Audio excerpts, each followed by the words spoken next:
All right, so. I'm sorry about that. Oh, no worries. Oh, you already have one. Does this one work? Can people hear me? No. No, okay. All right. It's So a little more to do. first time doing this. Give us a little break. All right, thanks, man. No worries. Let's see. We'll do that. All right.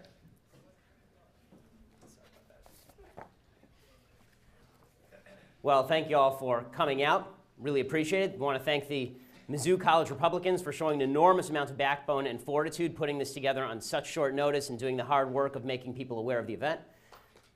Yeah, we have a round of applause for them, for sure.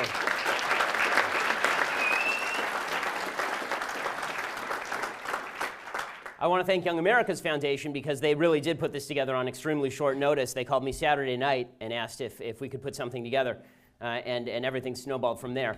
And so let's have a round of applause for YAF, please.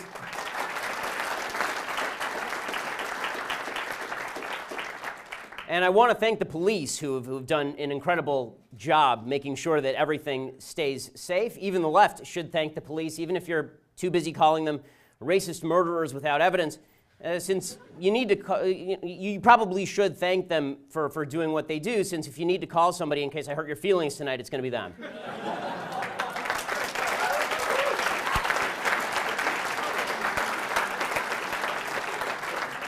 You precious little snowflakes, you.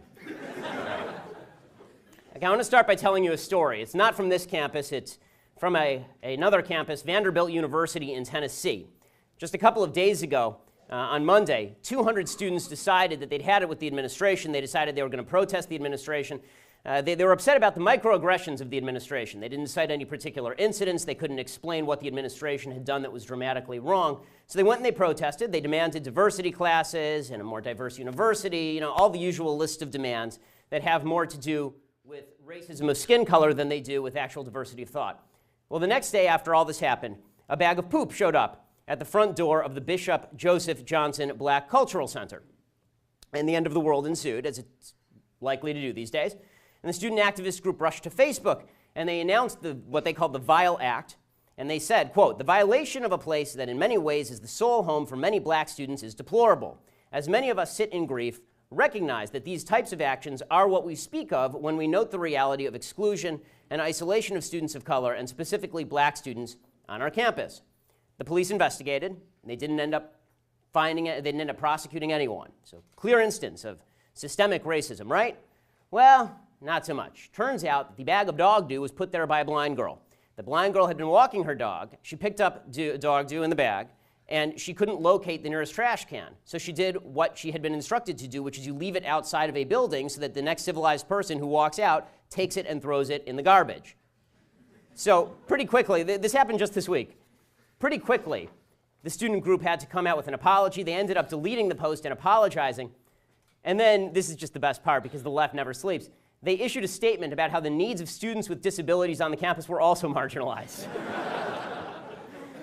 It's too wonderful. The victimology of the left just never ends. It starts and it never stops. So let's talk about some of the elements of this victimology here, this victim mentality that now dominates America's college campuses and the American left more broadly, because campuses are the tip of the spear when it comes to the American left. Let's get a couple of preliminaries out of the way. First of all, yes, racism exists. There are individual racists, and they do racist things. Second thing, okay, systemic racism exists when you can show either laws or regulations discriminating against people, or when you can show that there are racists using an organization in order to systemically discriminate against people. If you can't show any of this, then you're just full of shit. If you can't show systemic racism at Mizzou, you instead rely on stupid garbage like white privilege and microaggressions to help you create a safe space. Grow up, gang. You're not doing yourselves, the school, or the country any good at all with this sort of nonsense. You're making actual racism and aggression more common, and I'll explain why. So first of all, let's start with the notion of white privilege, which has become this buzzword that you hear all the time now. White privilege is responsible for everything up to and including the Kardashians. It's responsible for everything, white privilege. White privilege is a way to silence anybody who is not of color. That's what white privilege is. It is just a leftist bullshit term that means shut up because you are not a member of a minority group, a privileged minority group in the leftist space. It's reverse racism of the highest order, You're basically saying to white people who aren't racist, and you can't find any proof of their racism, that they must be racist because they're white. That is called racism. If you are accusing somebody of something simply because of the color of their skin without any evidence, that's called racism, gang. But you don't have to trust me. Let's go through what other people say the definition of white privilege is. You know, folks on the left, what do they say that white privilege is? Well, here's the definition of white privilege from the Southern Poverty Law Center. There's a book that I'm sure was just a massive bestseller in its day called White Anti-Racist Activism, A Personal Roadmap. And the only person who bought it was the author, Jennifer Holliday's mother. But apparently, her mother works for the Southern Poverty Law Center because here is the definition of white privilege that they quote over at the SPLC. For people who don't know, the SPLC is an extraordinarily far-left organization that pushes the notion that basically anybody who is conservative and on the right side of the aisle must be a member of a hate group. So here is their definition of white privilege. Quote, white skin privilege is not something that white people necessarily do, create, or enjoy on purpose. Unlike the more overt individual and institutional manifestations of racism, white skin privilege is a transparent preference for whiteness that saturates our society. White skin privilege serves several functions. First, it provides white people with perks that we do not earn and that people of color do not enjoy. Second, it creates real advantages for us. White people are immune to a lot of challenges. And finally, white privilege shapes the world in which we live, the way we navigate and interact with one another and with the world. Okay, when my daughter spits up, she's 22 months old. When she spits up, it sounds like this. So let's talk about the perks. Let's talk about the perks that white privilege supposedly confers upon you. So she says, the author here, she says that perks that are conferred upon you by white privilege include things like when you go to the grocery store and you get a Band-Aid, the Band-Aid is your skin tone. Seriously, is what she says. Right? For those who live in the real world, this is also called the free market because most of the people in the country happen to have a lighter shade of skin. And if you want to sell more Band-Aids, then you are going to market to the group of people who buy more Band-Aids. But no, this is white skin privilege. Another example she uses is she says that if you go to a hotel, that the hotel shampoo works better with your hair if you're white than if you're black. I don't know how she scientifically tested this, but in any case, this is, again, if this is as far as white skin privilege goes, I can tell you nobody should use hotel shampoo because it's gross. And then she talks about the real advantages that are conferred upon you by white skin privileges. So what are those advantages? And this is where we really get to the meat of the matter. She says those advantages include skin color, quote, not working against me in terms of how people perceive my financial responsibility, style of dress, public speaking skills, or job performance, as well as people not assuming I got where I am professionally because of my race, and store security personnel or law enforcement officers do not harass me, pull me over, or follow me because of my race. So this is the argument, that America is a deeply racist country that is imbued with this white skin privilege, and that if you are black, you can never overcome this white skin privilege because you live in a deeply racist system that has been created by Western civilization, a Western civilization founded on racism, sexism, and bigotry. So, before I want to go through all of these specifics because I think it's important for people to actually assess whether these things are true in the United States at current. And I don't care about, let me put one thing first. I don't care about your feelings. Like, just be perfectly clear, I care nothing about your feelings.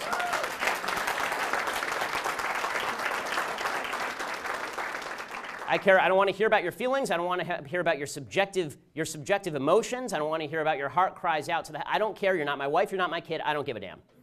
Okay, so that being the case, let's actually talk about what is provable and what is not provable, and what accusations have been leveraged and which ones are actually supportable. Okay, first of all, statistical disparity does not necessarily mean discrimination. This is the first thing you need to know. Okay, anybody who's ever been in a statistics class knows that this is true, right? If they still teach statistics and it's not too much of a microaggression. So statistical disparity does not always mean discrimination. Right, the vast majority of people who play in the NBA are black. Very few of them are 5'9" Jews. Right? That is not because there is some sort of anti-Semitic conspiracy to keep 5'9" Jews out of the National Basketball Association. I mean, I can't complain that I don't play for the Los Angeles Lakers. Right? This is because the reality is that in America, it tends to be, just as a general principle, meritocracy rules. That's true from the NBA to the halls of academia, and it is certainly true on college campuses. Okay, so let's go through some of the accusations that have been made about white skin privilege. So financial responsibility, right? So this particular author, she said that one of the things that works against you if you're black in the United States is how people perceive your financial responsibility. Okay, first thing to say here, capitalism is colorblind. The only color that capitalism cares about is green. Okay, capitalism seriously doesn't care about your color, it doesn't care about your race, it doesn't care about your sexuality. In fact, capitalism is the single best way to overcome racism and sexism and bigotry and homophobia, because if you decide to be any of these things, if you decide to be a racist, sexist, bigot, homophobe, the guy next door will not, and he will take all of that money from you. You will be outcompeted. This is the beautiful thing about capitalism. Your advantage in the marketplace is catering to as many clients as possible and to hiring the best people possible. But the usual statistics that are thrown out are statistics about, for example, lenders systematically discriminating against qualified black borrowers. The truth is that if banks routinely did this, they would go bankrupt, of course, because there would be other banks that came in and spend money on black borrowers, and those people would pay back their loans, and these banks would be able to make a mint off of all of this. In fact, it turns out that according to a University of Iowa sociologist named Sarah Harkness, she did a study just last year, it turns out that lenders actually discriminate against black males and white women for some reason. Or they don't discriminate at all, right? Because her statistical size was not big enough. But what she came up with was that black women were lent to at the same rate as white men in her experiments, which just doesn't make any sense. So you have to start thinking, is this something that we ought to take seriously or something that we ought to take with a grain of salt? But I will tell you one area in which there was discrimination, and that is the widespread perception that black people were not getting loans led the federal government to create a subprime lending program specifically designated to get people of minority ethnic status into homes they could not afford with bad credit. Okay, if it had all been lending discrimination, you would have assumed that Fannie Mae and Freddie Mac would have been fine. There would have never been a subprime mortgage crisis. In 1995, President Clinton's Housing and Urban Development Department agreed to let Fannie and Freddie get affordable housing credit for buying subprime securities, particularly with regard to low-income borrowers. So white privilege in the United States extends to the fact that if you are not a member of the white privileged class, you have a better shot of getting a subsidized loan from the federal government. And by the way, there are laws on the books in the United States that if you can prove discrimination in lending, you can sue the hell out of these banks. And in fact, banks have had to settle based on historic discrimination. Nothing I'm saying here says discrimination has never existed in America's history. That would be stupid and afactual. But to suggest that it is a continuing factor in American life that is putting people under the boot of the white establishment is just factually nonsense. Okay, style of dress. We talk about white privilege with regard to style of dress. Okay, seriously, this is nonsense. If there is no white privilege with regard to style of dress. Because here's the reality. If you sag your pants and somebody says to you, pull up your pants, and you're a white guy, nobody says a word. If you sag your pants and you're black and somebody says to you, pull up your pants, you will be called a racist. Right? This has actually happened. David Stern, if you remember, who was the head of the NBA, it was implied and actually said in many cases that he was racist for suggesting that people in the NBA ought to dress in nice suits. It turned out that everybody eventually took him up on that, and now NBA players are the best dressed people on planet Earth. But the fact is that style of dress is not an aspect of white privilege. Public speaking skills. They say, well, when it comes to public speaking skills, then white people have an advantage. President Obama is not nearly as articulate as the press would have you believe. Okay, President Obama is not more articulate than John Edwards was, but according to the media, he was the most articulate man who ever lived. He made Jesus look like a piker. President Obama was the greatest speaker in the history of the world. And part of that was because the media gave him affirmative action points. They did. Because if anybody said the sort of inarticulate things that President Obama has said routinely when he's off teleprompter, they'd be raked over the coals for it. Job performance, right? They say there's discrimination in job performance, and this is white privilege. Right? The fact is that Mizzou has affirmative action in its hiring processes. There are already laws on the books that bar discrimination based on race in hiring. There's already a federal Equal Employment Opportunity Commission that investigates charges of racism on a routine basis. It has a program. It's called E-Race, the Eradicating Racism and Colorism in Employment. It's designed to fight discrimination against people of color. That is not white privilege. That is the government going out of its way to attempt to fight individual racists and, in some cases, go beyond the evidence in order to demonstrate racism. The idea that, especially on college campuses, that black folks on college campuses, people of color on college campuses are suffering from some unspecified white privilege, really talk to the Asian guy who has to score 230 points above the black guy in order to get in the same college before you tell me about white privilege. Okay, the fact is that affirmative action programs across the country, de facto and not de facto and in law as well, all of these programs are specifically created in order to get ethnic minority students with lower SAT scores into the building. Okay, if it's white privilege to sit on the side because you can't go to college because the black guy took your slot because he had a lower SAT score, and it didn't matter that he grew up rich and you grew up poor, right? If that's white privilege, then nobody would want to be a member of the white privileged class. Racial profiling in crime. This is the one that you hear the most often. Right? The police are out to get black folks. Without evidence, we keep hearing that white officers shoot black people for no reason whatsoever. This is absolute nonsense.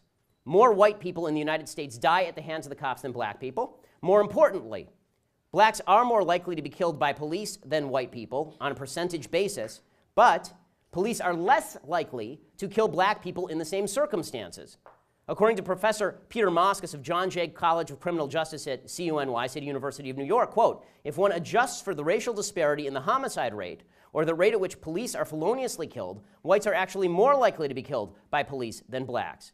In other words, if you take a look at the murder rate in the black community, which is significantly higher than the murder rate in the white community, and you use those statistics rather than just general population statistics, what you see is that the cops overrepresent in terms of the number of whites that they kill as opposed to blacks that they kill. How about racial profiling when it comes to speeding? Right? You get this one a lot. Driving while black. Well, if you remember back to the 1990s, there was a big hubbub. There was a settlement actually from the state of New Jersey in which the state of New Jersey was accused of discriminating against black drivers. Right? Black drivers were saying that they were being pulled over for no apparent reason.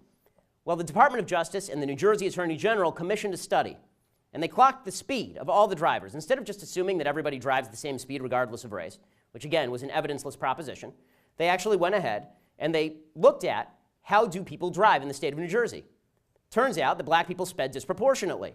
Blacks were 25% of all the people speeding and 23% of all the people getting speeding tickets. Right? So the idea that just because there's a disproportionality that is evidence of racism, it's just not true. How about sentencing disparities? I mean, as long as we're myth-busting all of this, how about sentencing disparities? Right? There's this idea out there that black people and white people who commit the same crime, they go to jail for different periods of time. Particularly, people like to cite the disparity between crack and powder cocaine sentences. Okay, the fact is that the reason that there is a disparity between crack and powder cocaine sentences is because it is easier to distribute crack, and it is easier to sell crack, and it is easier for people to get high off of crack. And the people who were the moving forces behind the crack powder cocaine disparity were black legislators in inner cities who didn't want people selling crack cocaine in their communities. A majority of black legislators voted in favor of of disparities in terms of crack versus powder cocaine. As early as 1994, the Justice Department surveyed felony cases in the country's 75 largest urban areas. They found lower felony prosecution rates for blacks than for whites. Actually, the truth is that one of the biggest problems plaguing black communities right now is under-policing, not over-policing. It's not finding people who kill people and putting them in jail. It's not finding serious criminals and putting them in jail. There's a great book called Ghetto-Side by a very leftist journalist named Jill Levy. She talks specifically about this. She says that one of the things that is necessary if you want a better lifestyle in inner-city black communities is more law enforcement. You need people to feel protected. The reason people aren't investing in Ferguson, Missouri has nothing to do with racism and everything to do with the fact they don't want to have their store burned down. If you are worried about the property crime rates in an area, you are not going to invest in that area. You want to build up those areas. You need more cops, not less, so stop bashing the cops. Okay, poverty. And the idea is that blacks in America are more impoverished than whites because of systemic racism. Okay, according to the Brookings Institute, which is a very left institute, the Brookings Institute has found that if you want to not be permanently poor in the United States, it's actually very easy. This is a wonderful country. If you don't want to be permanently poor in the United States, you need to do 3 things. Finish high school, get a job, don't get pregnant before you get married. That's it. Seriously, if you do those 3 things, you will not be permanently poor in the United States. Would you like to know why there's a disproportionate poverty rate in the black community? Because there is a disproportionate single motherhood rate and dropout rate in the black community. Okay, as much as we can talk about white privilege, the fact is that the single motherhood rate in the black community in 1960 was 20%. Today, it is upward of 70%. Unless you are going to argue that racism in the United States has more than tripled in the same period of time that the civil rights movement had its great successes, this is nonsense. And again, there's not a white person anywhere that is forcing a black person to sleep with a black person, conceive a child, and then not get married. It's not happening. It is not, there's not a single place this is happening anywhere in the United States. People, and this is true for by the way, white people who are lower, it's true across races. It's not just a race-specific thing. Poor white people are people who are having kids out of wedlock and not finishing high school and not getting a job, right? It's true for everyone. The fact that it's disproportionate in the black community doesn't mean that whites are racist.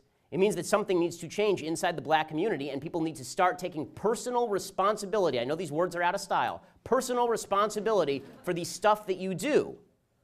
It is your life. Make something of it.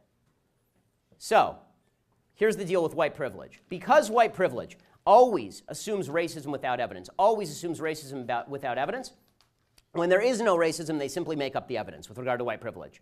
So here at Mizzou, they just make up the evidence of white privilege. They can't find evidence of white privilege, so what they do is they just make it up. Right? They make up stories about how a poop swastika, which I'm Jewish, okay? Swastikas aren't aimed at black people. Okay, a poop swastika in a bathroom somewhere, this is somehow evidence of a grand racist conspiracy led by Tim Wolf. Right? Okay. I wasn't aware that Tim Wolf scrawls poop swastikas in his spare time. Right? When it comes to stories like Jonathan Butler's story about how he was hit by the president's car, he was hit by Tim Wolf's car. If you watch the tape, he was not hit by Tim Wolf's car. There's a thing called video, gang. You should use it. Okay, he jumps in front of the car and steps into the car. Okay, he acts like your kid acts, or you used to act when you were a kid and you didn't want to get in trouble for hitting your sibling, so you took your sibling's hand and hit them in the face and said, "Stop hitting yourself." Okay, that's what Jonathan Butler did, and then he claimed that he was a victim of systemic racism thanks to this, and then went on a hunger strike, the answer to which should have been, okay, so starve. If you don't want to eat,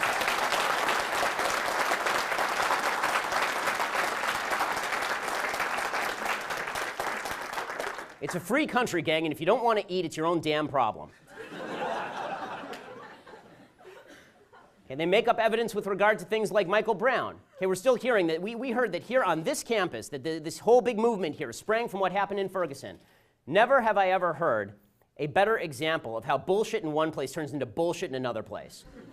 Okay, Michael Brown was a bullshit story from the absolute beginning to the absolute end. Eric Holder's racist Department of Justice found that the shooting of Michael Brown was entirely justified. St. Michael of the gentle giantedness was a thug, he was a criminal, he strong-arm robbed a convenience store, he punched a cop, he tried to grab the cop's gun, the gun went off, he then tried to charge the cop according to the testimony of black witnesses in Ferguson.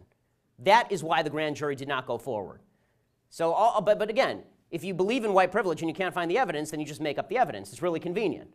This is also true, by the way, with regard to the grand crusade that surrounded St. Trayvon of the Blessed Hoodie. Right? The fact is that Trayvon Martin was sitting on top of George Zimmerman by witness testimony and physical evidence, sitting on top of him, banging his head into the ground, breaking his nose, and then George Zimmerman shot him. Okay, it's all there. It was all there when they did the trial. But it turned into another instance of racist white Hispanic people, because George Zimmerman was actually Hispanic, but he's the first white Hispanic in history, just like Barack Obama is our first white black president because he was half black and half white. George Zimmerman turned into a white Hispanic, the only one that has ever been. He's like he's an endangered species wandering the plains. When you make up your own evidence, and when you don't have the evidence to back what you're saying, then we end up in this bizarre space, this bizarre space where your own subjective truth is what truly matters. Right? What we hear is, well, I may not have the evidence to back it up. I may not have filed a police report. Right? I may not really know that the KKK is wandering around on Mizzou's campus. Right? I may not know it. I don't know, but I feel it deep in my bones. I feel like they're reenacting. Deep in my bones, they're truly and absolutely reenacting Birth of a Nation out there on the quad. That's what they're doing. And it doesn't have to be the truth. It just has to be my truth. It's just my truth. Okay, folks, there's another name for your truth, and it's bullshit. Okay? The fact is that there is something called truth, and there is something called not truth. Okay? There is no such thing as your truth. If it is your truth and you have no evidence to back it up, it is not the truth, it is your feelings. And as I already said, going back 10 minutes, I don't care about your feelings. Your feelings are unimportant.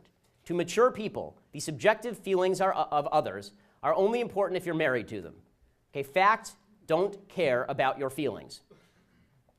So, now the left collapses to all of this because, the left on campus, the administrators, they collapse to all of this because they're on the side of a lot of these protesters when it comes to tearing down basic truths about Western civilization. Western civilization to a lot of these administrators who cave to all of this, there's only two explanations. One is that they're cowards, and the other is that they're on the side of the people who are protesting. Cowardice is definitely a plausible explanation for a lot of these folks because they're not used to being assaulted this way on a rhetorical level.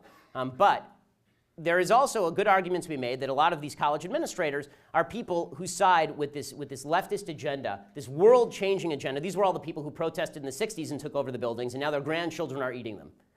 And so they're siding with the protesters because they feel like they're part of the movement, because every revolution ends up eating the fathers of the revolution. And so this is just the next logical step in the evolution. And the foundations of the country, are bad, and they agree Western civilization is a net bad, and because Western civilization is a net bad, anything that tears down basic principles, including free speech, including innocence until proven guilty, until basic standards of evidence and fact, including objective truth, all of these things must be torn down, and if the students are willing to do it, then we're willing to help. Which brings us to the second thing I want to talk about tonight, and that is microaggressions. So when all of your myths about white privilege fall apart, when it turns out the evidence isn't on your side, what do? You get sad, right? And your sadness leads you to the shocking conclusion that has been discovered by every panty-waist fascist in the history of the world, which is shut up the other side. And the way to shut up the other side is to bloviate about microaggressions. Because once you start talking about microaggressions, then you get to call the guys with the guns.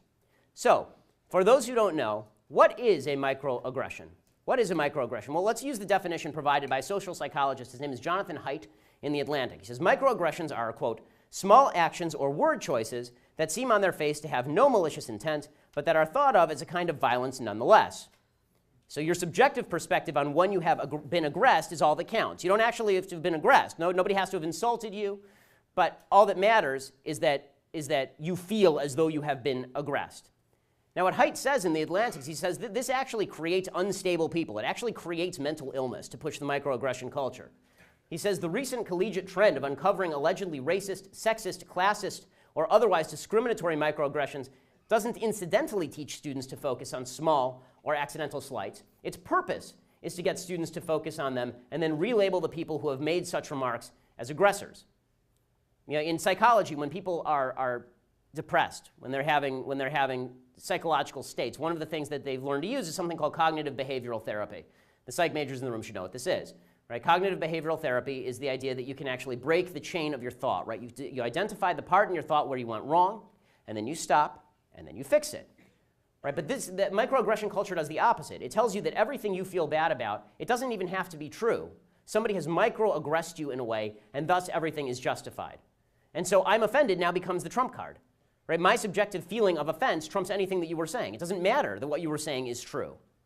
Right? Facts don't care about your feelings, but we're all supposed to care about your feelings more than we care about the facts. And so if I'm microaggressed, a certain privilege attaches to victimhood. Self-appointed victimhood, not even real victimhood. You call yourself a victim. You call yourself microaggressed, and all of a sudden everybody is supposed to collapse in front of you and beg you for forgiveness. And in order to avoid these microaggressions, we create trigger warnings. Right, these idiotic trigger warnings. And I promise you that the people who have actually faced down triggers in the field are the last people who would be advocates of the trigger warning nonsense that is pushed on college campuses. Okay? You don't need a trigger warning to watch a movie just because you once heard about somebody who was raped. Okay? You don't need a trigger warning to talk about race just because you might be offended. Welcome to America, where people get to say what they want. People acquire fears, by the way, based on these trigger warnings. If you keep telling people that they ought to be afraid, if you keep saying you ought to be afraid, you ought to be afraid, here's a trigger warning, you ought to be afraid, eventually people start to internalize this, and then they start to be triggered, and then they have a feeling of microaggression. It's all a reinforcing cycle. Now, the beautiful thing about microaggressions is it doesn't just give you an unearned moral superiority over everyone based on your own sense of victimhood.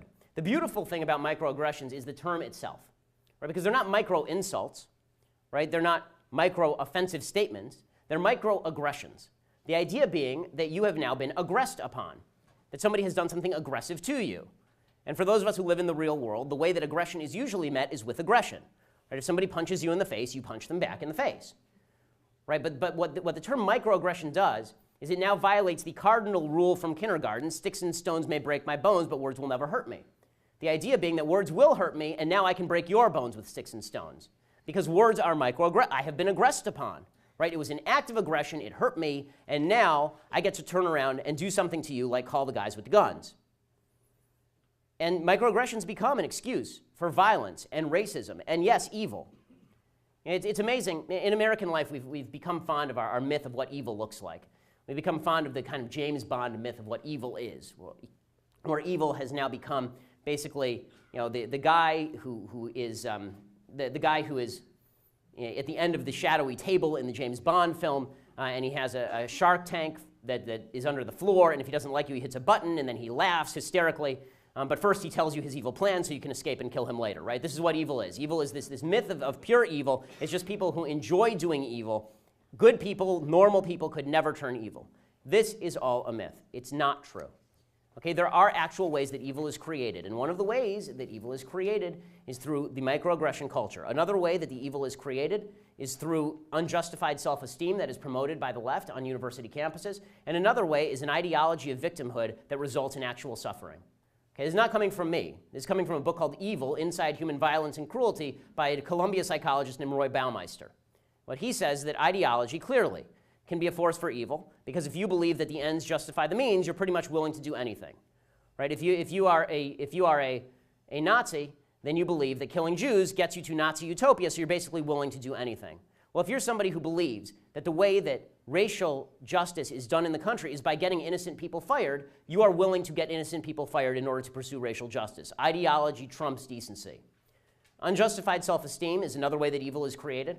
What social psychologists have found, what psychologists have found is that people who are violent and do evil things, they're not doing so because of lack of self-esteem. This is nonsense. It's just not true.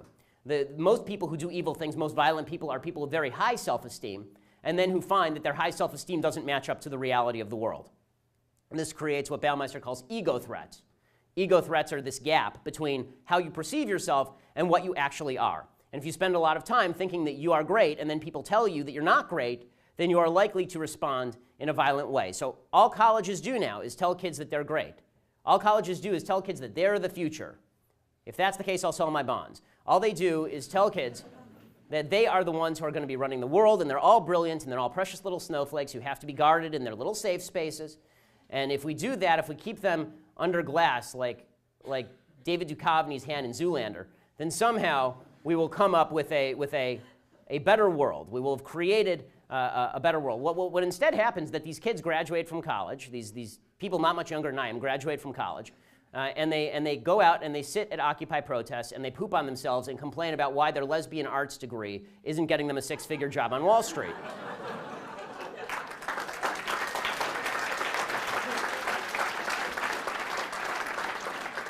And this ends with aggressiveness, and this ends with nastiness, and this ends with bad behavior, which is exactly what Occupy Wall Street ended in. I mean, people were raping each other at Occupy Wall Street protests. People were engaging in acts of violence at Occupy Wall Street protests. And finally, the microaggression mentality. The microaggression mentality. When you think of a spousal abuser, for example, they say the difference between a normal husband and a spousal abuser is that if I'm in the car with my wife, and my wife says to me, that restaurant, it looks too expensive, we shouldn't go there, then a normal person goes, okay, that restaurant's probably too expensive, we shouldn't go there. The spousal abuser, he says, that's an implicit critique of my earning ability as a man, she deserves a smack in the jaw. Right? That's the microaggression culture at work. I feel offended, even if there was no offense that was meant, and therefore I can act out in aggressive ways. Microaggression culture actually creates violence, it creates bad behavior because people now feel justified in their bad behavior. There's never been a bad person on planet Earth who has not felt justified in doing his or her bad thing. And all colleges do now is give people reasons to feel like they are justified in doing the bad things that they want to do. Because once you've been microaggressed, once you're part of the self-designated victim group, driven to extremes by the evils of white privilege, you can now ban white students from black safe spaces, right? You can ban them, which, by the way, is a policy the KKK loves because the space is both separate and equal. Right? You can call the cops. You can call the cops. You can have the police investigate hateful remarks, as the notice went out from MU a couple of weeks ago and is heavily covered. I tweeted out that everybody should immediately call the cops and inform them that Professor Melissa Click was engaged in microaggressions against people and actual aggressions against people. You can ban reporters from public spaces by calling for muscle. By the way, why Melissa Click is still employed at this university is absolutely beyond me. There is no way in hell anybody should be paying her salary.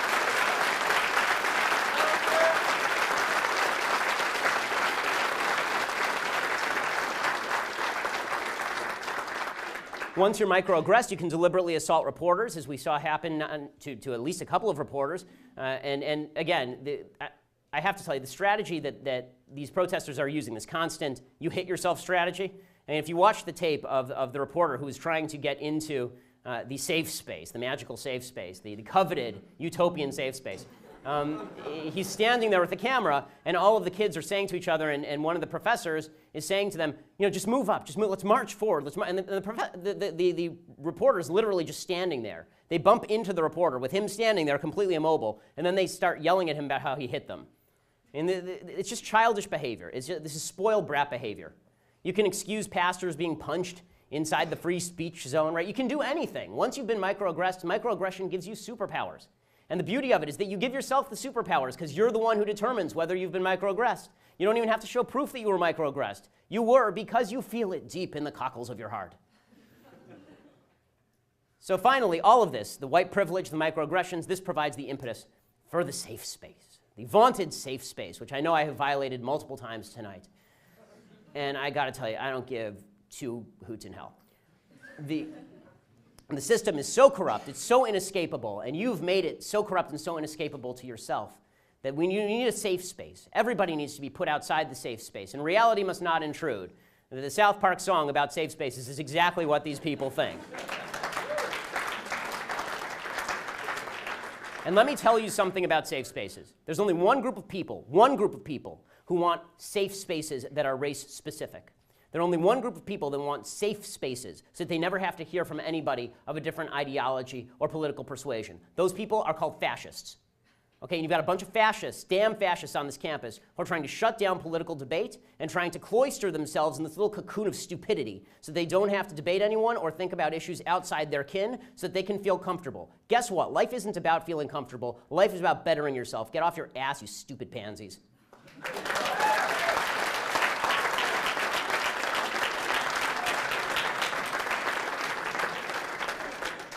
Every fascist in the history of the world has his safe space. Every fascist has his safe space. It's terrible for you. It's terrible for this university. It's terrible for the country. Grow the hell up. You're in a safe space, thank God. It's called America. Learn to appreciate it or get out.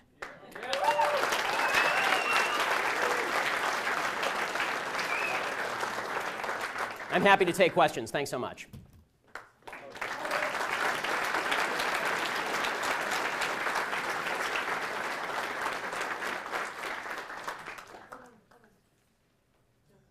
Don't all rush forward at once. Yeah. It can be about anything. It doesn't have to be about me ranting at people.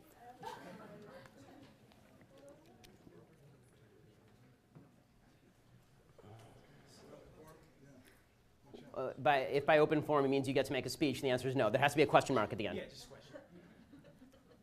So, in a lot of these social justice circles, you know, a lot of them lie on the left of the aisle. They believe in these, social justice causes. But in a lot of these really super liberal countries in Europe, such as like Sweden, France, Belgium, you see a lot of covering for a lot of more problematic and radicalized beliefs of Islam, such as like. No, I read you. Yeah. Okay. And this kind of goes back with the video you made about a year ago about the myth of the tiny radical Muslim. Yeah, the tiny radical Muslim minority. Yeah.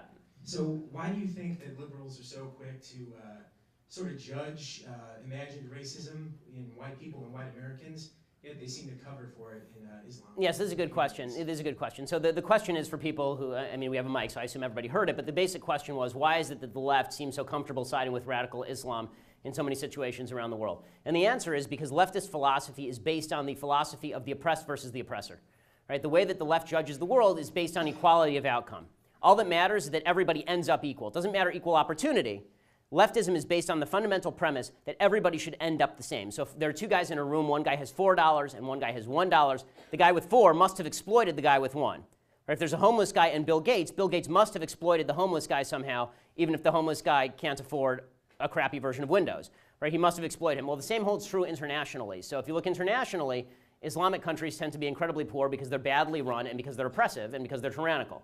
And because all of that is true, these countries do not do well on the international stage. The left, however, just sees impoverished country, super wealthy America, super wealthy West. Western civilization must have made them poor through colonialism and imperialism. Therefore, we owe some sort of blood guilt on this, and so we have to be warm toward what are essentially philosophies of people who are impoverished. So the left believes that ideology, religious ideology, is basically just a sheer cover on poverty. Right? The only reason that radical Muslims are radical is not because of radical Islam. They're radical Muslims because they are poor. And so if we could just rectify that situation, everything would be hunky-dory. That's why they're so warm. They side with the oppressed versus the oppressor, and the oppressed are always the people who are poor, even if the oppressed are actually the oppressors and killing people. What would you suggest is the best way for those of us who dissent against the views and methodology of the concerned student movement to try and combat this change that's occurring in our student body and just campuses across America? Well, I think that the most potent thing that concerned students have done is they've pushed a language that we have refused to fight. So that they say things, they spout tautologies like racism exists. I agree. That was one of my fundamental premises at the beginning, right? Racism on an individual level definitely exists, of course. You'd be a fool to deny it. And then they say, okay, well, because there are individuals who are racist, everything is racist. You have to reject the logic. You have to call on them to show evidence. And you need some people with backbone. I mean, really, we now live in a country where the ultimate argument ender is you're a racist, right? This is basically how everybody is silenced. Tim Wolf is a racist. He's a racist. How do we know he's a racist? Because he's a white guy, which is racist, right? By the way, it is totally incredible to me that Tim Wolf is supposed to be this great beneficiary of white privilege, but your football coach, who gets paid $3.1 million a year and is a white guy, right? He's not a beneficiary of white privilege because he sides with concerned student 1950. Right? He's a good guy, so he's not a white privilege guy, or at least he recognizes his white privilege. But Tim Wolf has to lose his job. Right? So the answer is that the sophistry of the left has no impact unless you internalize it. If you just refuse to accept the narrative that they are pushing, there's nothing they can do to you. What would have happened at this university if Tim Wolf had looked at Jonathan Butler and said, okay, so what? Right? Really, what would have happened? What would have happened if he had said to Jonathan Butler, you stepped into my car? Right? If he said to Jonathan Butler, every racist incident that was reported to the police was fully investigated as appropriate under local, state, and federal law, which is true. Okay, if he had said that and Jonathan Butler had kept hunger striking, do I think Jonathan Butler was going to die for his beliefs? I think mommy and daddy, who are worth $20 million, would probably have bought him a popsicle.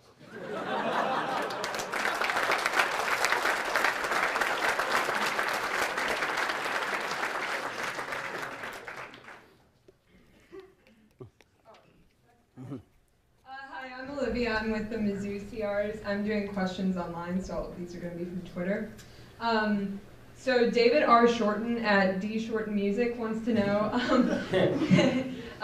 in the ideological war between left and right, what are the strongest weapons on both sides? Well, the strongest weapon for the left is always character attacks, right? You're a racist, sexist, bigot, homophobe. It's actually the only argument that they have, generally speaking. They disagree with you, therefore you're a bad person. Right, this is what basically Barack Obama said this with regard to anybody who objects to his Syrian refugee idea, right? You're a bad person, you hate children, you hate women, you fear widows, right? You're a bad person. We can't actually have a logical discussion about the issue, you're just a bad person. That's the strongest argument on the left side. The strongest argument on the right side, presumably, which is why I'm on the right, is evidence and logic. The problem is that in an argument, evidence and logic actually tend to lose to character assault. Character assault tends to win. Because once you've been labeled a racist, no one wants to hear your evidence and your argument. And so, as I have frequently said, the biggest mistake that people on the right make is that when they are called a racist, sexist, bigot, homophobe, they then proceed to try and have a normal conversation with the person who labeled them this. Right? The proper answer to you're a racist is not, you know what, let's have a discussion about race in America. The proper answer to you're a racist is, no, you're an a-hole. Because for somebody to call you a racist without evidence is an a-hole thing to do. Right? You are not supposed to just drop character charges on people without any evidence of any sort. You're supposed to be able to back it up.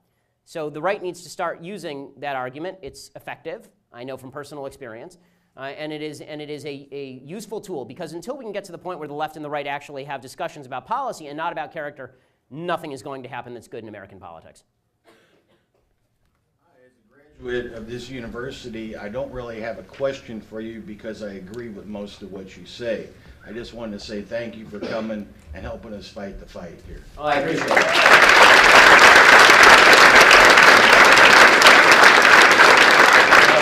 Thank you, sir. Thank everybody for showing up, honestly, and being willing to stand up in the face of overwhelming media jackassery, because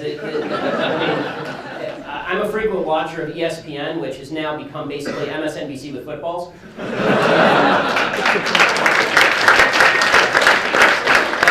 I was driving around campus today and not seeing bodies in the streets of poor black children, and not seeing the Ku Klux Klan on campus riding their white stallions, and not seeing Bull Connor anywhere with a hose. I was kind of surprised, because if you had watched the media coverage from outside this particular space, the impression that you got is that racism is endemic to the university. It is everywhere. The cowardly administration that refuses to defend the university or itself backed into this by basically saying that, yes, we're racist, yes, mea culpa, maxima culpa, right? We must be racist, now please leave us alone, and then cowering in a corner like scared little girls. If that were the impression that you got from the university, that's because of the media. So thank you for coming out today, because this is, honestly, I think this is the first time that the Mizzou community has shown that not everybody agrees with this nonsense, fascistic, tyrannical movement that's being pushed by the left. Give yourselves a hand, honestly.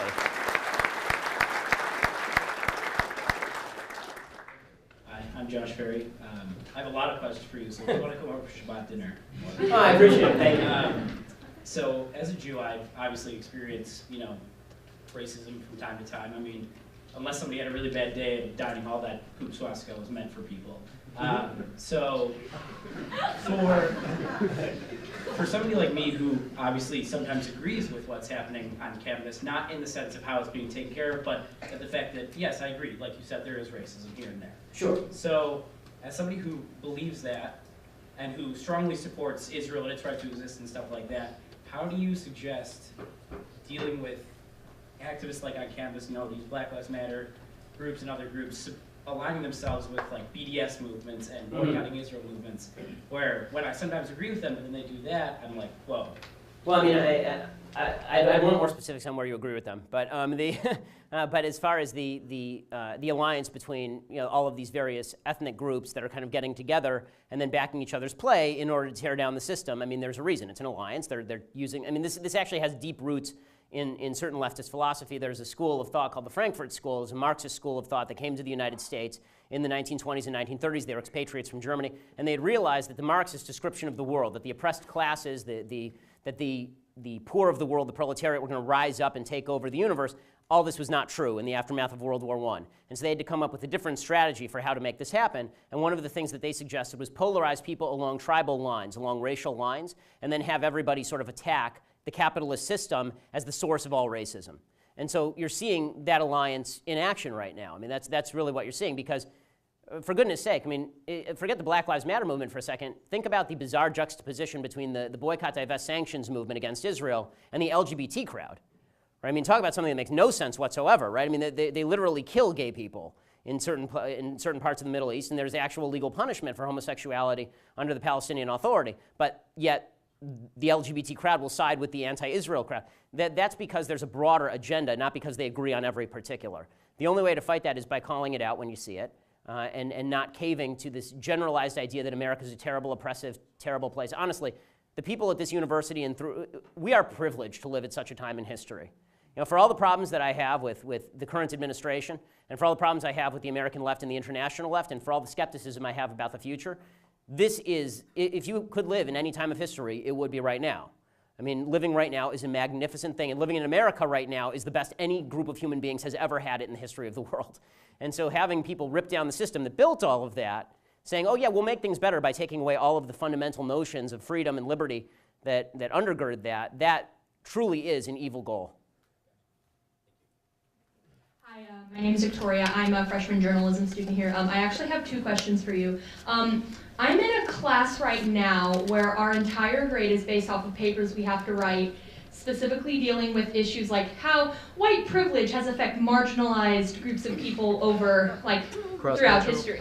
Yes, something specific like that. It's not the journalism class, but how would you suggest, like, somebody, like, for me, for example, who believes that, it's kind of bullshit, is when in the face that my entire grade is based off of doing something like this. And also, I saw you on the Dr. Drew show a few months ago when Zoe Tur put their hand on the back of your neck, and I wanted to know what happened with that. Yeah. No, you don't have to get in trouble. I'll do it. The first answer as to should you sacrifice your grades in order to write correct things on your test, the answer is no. Don't sacrifice your grades. If you were to dig up my blue books from UCLA 15 years ago, you would find that I wrote like Lenin, because in class I would speak up, but then all of the tests were anonymous. I never suggest to any student that they sacrifice their grades and their academic future on the altar of doing the right thing, because you're not going to get any points for it. Nobody's going to know about it. And these teachers, the intolerant ones, do have your grades in their hands, and to a certain extent your future in their hands. As far as the Zoe Tur incident, for people who didn't see this and don't know what she's referring to, it's kind of a fun story, so I'll tell it. Story time with Ben Shapiro. So about 3 months ago, you can find this online. Go to YouTube. It was a very big story at the time. It was like the #1 trending topic on Facebook and Twitter. I was invited to go on CNN Headline News on the Dr. Drew show. And I was invited to talk about how was Caitlyn Jenner a hero or not? This is when ESPN was giving Caitlyn Jenner the Hero Award. You know, rather than soldiers who had limbs blown off and continued their athletic careers, right? No, Caitlyn Jenner was a hero for being an extraordinarily wealthy white man with a mental disorder. And so they knew my opinion on this, obviously. I'd written about it. I'd spoken about it. And my belief, there's something I like, and it's called science. And science suggests that if you have not a single cell in your body without a Y chromosome, except for your sperm cells, and if you still have all your appendages, and if you still have your twig and berries and all the rest of it, but you call yourself a woman, no. No, and this goes back to my feeling that your subjective view of yourself is completely irrelevant to me. I don't care what you think you are, I just care what you are. And so, you know, they knew they knew what I was going to say. I'd made this very clear. The producer of the Dr. Drew show, who happens to be a former producer, he told me, on Jerry Springer, decided that it would be a wise idea to have on, to debate me, a guy by the name of Zoe Tur, who is a transgender woman, is a post-op transgender woman, and is a he, because he is still a he. You can lose the parts and you are still a man. Okay, so they decide to seat the two of us next to each other. And so we're seated next to each other, and this debate starts, and everybody's talking about, is Caitlyn Jenner a hero, or is Caitlyn Jenner not a hero? And finally they come to me, and I said, I don't understand why we are engaging in mass delusion. Right? Well, why are we doing the Emperor's New Clothes bit? All right, we all know Caitlyn Jenner's a man, and we're sitting here pretending Caitlyn Jenner's a woman. And at one point I said to one of the guys on the panel, would you date Caitlyn Jenner? Right, you're a straight guy, would you date Caitlyn Jenner? And the answer, of course, is no, because Caitlyn Jenner still has a penis. Okay? It's the most feminine penis you've ever seen. And it's, and so, you know, I say this, and microaggressions everywhere. And just as I say, microaggressions lead to actual aggression.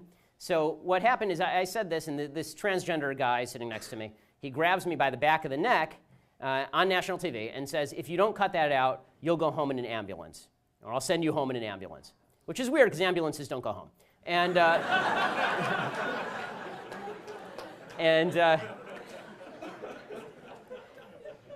and so I was taken aback slightly, to have this guy who was speaking. What precipitated it is there was a point where he had said, "You don't understand genetics," and I said, "What are your genetics, sir?" And it was the sir that got to him. And so in a voice at least 2 octaves lower than mine, he growled at me, you know, "I'll send you home in an ambulance." And what was amazing about the experience was that everybody on the panel, universally on the panel, everybody turned on me after a threat of physical violence and an actual legal battery on national television. They turned on me. You knew that was going to be offensive, didn't you? You knew that was going to be offensive. To which I said, I don't care. Right? That's not, my job is not to be inoffensive. My job is to tell the truth. I mean, you had me on this program to say exactly this. Well, the outcome of this is that I went and did what, really mostly to make the point that you're not supposed to be able to get away with this stuff. I went and I filed a police report for battery. And I did so because during the break, Zoe turned to me and said, "I'll see you in the parking lot." They'd send security out to the outdoors with me. They'd send him to my car. He was threatening me on Twitter, saying, well, he would curb stomp me, et cetera.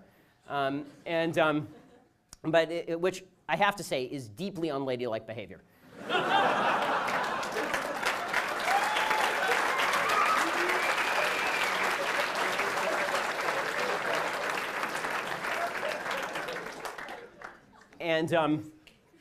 And so the end result was that it goes from the police to the DA. It finally gets to the DA, and the DA says that we can't. This fact pattern we can't do. I mean, it's on video, but this fact pattern we can't do anything because the person who assaulted you, essentially, the person who committed battery upon you, is a member of a victimized minority. Essentially, there is no doubt, none, that if I had been the one who grabbed Zoe Tur by the back of the neck and threatened to send him home in an ambulance, that I certainly would have been given some sort of probation. There's no question about it. I've talked to multiple police officers in the LAPD, and they assure me this is the case.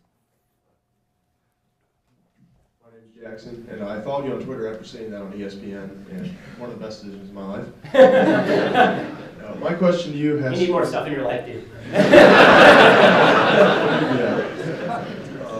My question to you is about the Syrian refugee immigration, and what your opinion on that is, even though we have roughly, I believe, 50,000 homeless vets? Yeah, I mean, the fact is that, for me, it's not even a matter of the number of people coming in, because in a free market economy, you know, all that does is just lower the price of labor. So I don't think it's a matter of straining our, I shouldn't say that. It is a matter of straining our social services, but that is not my primary concern. I have two primary concerns when it comes to the Syrian refugees. One is obviously the fact that we can't screen them. And despite the Obama administration's protestations, that yes, we have beautiful vetting procedures, right? The same vetting procedures that got you Major Nidal Hassan, the same vetting procedures that got you the Chattanooga, Tennessee shooter, the same vetting procedures that got you the Sarnia brothers, right? All of these vetting procedures, they say that they're going to do biometric scans, which are completely useless unless you actually have physical evidence of these people committing criminal acts elsewhere, right? You have nothing to scan them against. It's like saying they're going to fingerprint these folks. Well, unless you have fingerprints at a crime scene somewhere else, that doesn't make any difference. They say that they're going to interview them. What does that interview look like? I mean, really, what is that? They say apparently the people doing the interviews have 8 days of training on Syria, and then they're thrown right in. They say that they're going to do background checks. By calling whom? Who do you actually call? Do you call Bashar Assad and ask him for his information? Right? So it's nonsensical. People on Homeland Security Committee know this is nonsensical. Today, the House passed a bill curbing Syrian immigration after Homeland Security came and made a presentation. They actually lost votes after the Homeland Security presentation. So that's one issue. The other issue is, what is the nature of the immigrants that you're bringing in, period? And this is not a religious issue, it's a values issue. Are the people who you're bringing in going to make the country a better place, or are they going to make the country a more polarized place? Do they have any experience with Western-style democracy? Do they believe in any of the same American rights that we believe in, or not? And that's a very relevant question to ask about any immigrant and any class of immigrants. Now, do I think it's stupid to say you're not going to bring in 5-year-old orphans? Yes, I think that's dumb. But do I think that it's not stupid to say you ought to look at the values of the people that you're bringing in? I would say that about people of any religion. And the fact is that when you're talking about people who are coming from a place like Syria, which has no history of democracy, no history of human rights, no history of basic American rights like freedom of speech, no idea of what equality of sexes looks like, there's going to be a culture clash. Look at Europe. Europe is full of culture clash because of the vast wave of Muslim immigration. So on those two levels, I'm extremely worried about the Syrian refugee wave. And by the way, question for the Ummah, right, the Muslim nation that is supposed to take everybody in. There are 1 billion Muslims on planet Earth, and there are 52 Islamic majority countries on planet Earth. None of you have room for these folks? None of you? Right? Turkey is taking in about 2 million of them. 15% are still in refugee camps. The truth is that the Ummah has a pretty poor record of taking in refugees. Right? For all the talk about how it's the Israelis who are victimizing the Palestinians, for example, there are still, 70 years later, 10 refugee camps in Jordan. There are 13 refugee camps full of Palestinians in Syria. There are refugee camps in the south of Lebanon for Palestinians 2 generations after the creation of Israel. By contrast, Israel has taken in every wave of Jewish refugees that has ever existed. So you know, I'm getting tired of hearing the sort of unearned moral superiority of the Muslim world when it comes to, oh, you Westerners, you have to take our refugees. You like to discuss character attacks the left likes to use to get their victories, how President Obama won in 2008 and 2012. Mm-hmm. Do you see Ted Cruz going after Carl Quintanilla at the CNBC debate as a change, as the Republicans starting to wake up? I thought it was great. I think that my view is that, and I've said this before, if Republicans had a choice between winning the 2016 election and totally destroying the media where it stands, I would absolutely pick the latter. The mainstream media is a disaster area. They are corrupt from top to bottom, and I'm glad that, and the truth is their corruption can only exist on the back of Republican stupidity. Because it's Republicans who go on these shows and then give them the patina of legitimacy that they don't deserve. Right? It's Republicans who go on. I mean, what was amazing to me is when the George Stephanopoulos stuff started to break. Oh, George Stephanopoulos gave lots of money to the Clinton Foundation. I remember sitting there being like, wait, he was their chief of staff. Like, why is this a shock? Why is this taking him down? Nobody realized this for the last 20 years? And the reason is because there's sort of a collective action problem in that Republicans who want to go on TV go to places like ABC News and they say, I want to be on TV and I'm happy to treat George Stephanopoulos really well and pretend he's objective in order to get on TV. So John McCain will do that. If Republicans en masse just started saying to people at the top of interviews, this isn't even to be mean, this is just real. I'm a conservative, you're a leftist, that's my bias, your bias is now clear, let's have a conversation. It would totally change the tenor of the debate. There's a reason CNN and MSNBC don't like to have me on, because I actually do this. I mean, there's multiple videos of me doing this to various, I did it to HuffPost Live last week, right? Because people's biases matter. No one is unbiased. And the so-called objective media it doesn't exist. I thought what Cruz did was great. I think the Republicans should keep it up, and if they don't keep it up, they're going to lose. Hi, I'm back. So, Bling at Anime Snob 25 wants to know, this is a really good question though, do you feel the majority of concerned student 1950 are truly devious or just misguided? I think most people are misguided. Just on planet Earth, I think most people are misguided. I think there are leaders at Concerned Student 1950 who are devious. I'll give them the benefit of the doubt, but at a certain point, ignorance becomes sin. And when you do this long enough and you're victimizing enough innocent people, the only innocent person who was actually victimized in this whole debacle was Tim Wolf, who didn't do anything and is a white guy who lost his job for being a white guy. And if you were part of that, you should feel ashamed of yourself. You really should, because he didn't do anything to have that coming. He really didn't. So, you know, do I think they're devious? Do I think that they're just fellow travelers? In the end, I'm not sure that it really matters. Disassociate yourself from people who do bad things, or you're going to be lumped in with them. That's just the way life works. Hi, I'm Megan from the University of Central Missouri CRs. And I was just wondering, as a conservative black student, how do you feel that I should go about... Right, I know. I'm a woman also, crazy, right? How should I go about voicing my political views and values without being attacked by people who say that I'm not black enough or I don't fit in either way? Yeah, I mean, the racism of the left is truly clear when you talk about black conservatives. I mean, everybody is black enough, unless they're Ben Carson, in which case they're not black enough, or Colin Powell when he was a Republican. It was amazing how Colin Powell switched from being not black enough to be the blackest guy on earth the minute that he started supporting President Obama. All the questions just disappeared magically. You know, when you ask, how do you avoid the attack? The answer is you can't. And one of the things that I tell all conservatives all over America is conservatives have a tendency to just kind of want to live our lives. You know, I have a wife, I have a kid. I do this for a career, but the truth is in my off time, I don't like talking politics because it's my off time. And when I turn on ESPN and I see politics, I actually get deeply annoyed and upset because, you know, it feels like the assault is nonstop and all out. And that's true, I think, for conservatives all over the country. One of my mentors was Andrew Breitbart. And Andrew was fond of saying that you have to walk toward the fire, that you just have to embrace it. You have to embrace you're going to be called these names. And there's something deeply empowering about the idea that once you're called the name and just bounces off of you, it's like you've discovered a magic shield. Once someone says that you're not black enough, and you just say, no, you're just completely full of shit, then there's nothing they can do to you. What can they do to you? There's nothing they can do to you. You have to believe it in your own heart. You have to start questioning your own values and your own systems of thought for that to have any impact on you. So, you know, be strong, be of good cheer, and understand that people who are your political enemies are out to get you, and they will get you by any means possible, and they are not honest, and they do say nasty things, but what they have is a weapon that has no power to it. Once you realize that, it's a very, very empowering feeling.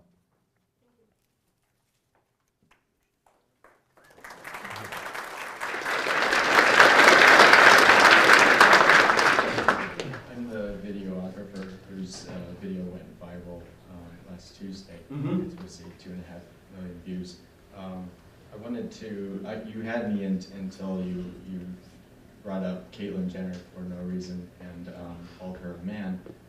Well, it was asked, so it wasn't for no reason. I want to know why you think that the conservative media is picking up on this story so much, whereas the liberal media has not been reporting on this to the extent that you guys did. Full disclosure, I did talk on to Breitbart's Alex Strassel. Yes, some of our reporters, right, yeah. Yep, and that interview was a mistake. But I do want to know why you think that... Why the imbalance? Do you think that the conservative media is using this to push their agenda? Yes, and it's a factual agenda. So yes, I mean, of course. I mean, this is like, I'm not going to pretend that, I'm honest enough to acknowledge that everybody has a bias. And so obviously, people tend to push stories that back their points of view. It just so happens that this story backs the true contention that folks on the left want to shut down free speech and are not particularly interested in it when it conflicts with what they want.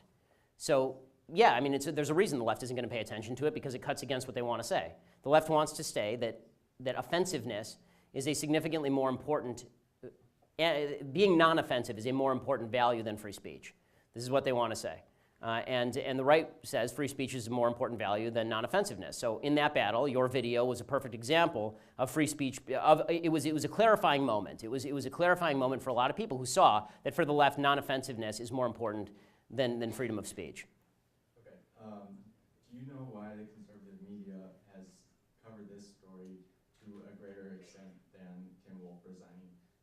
The only fallout from my video has been that Melissa Click has resigned from her journalism appointment. She's still on with the community. Well, I mean, I can tell you that Professor Click has become a meme in conservative circles. She's become the face of the American left fascist movement with her, you know, pointing at you to get out and calling for muscle against you. So, you know, the idea I don't think that the story is over for Professor Click. As far as the coverage of Tim Wolf, the reason that yours went viral is because this actually does not have to do with conservative versus left. There's just a difference between video and no video.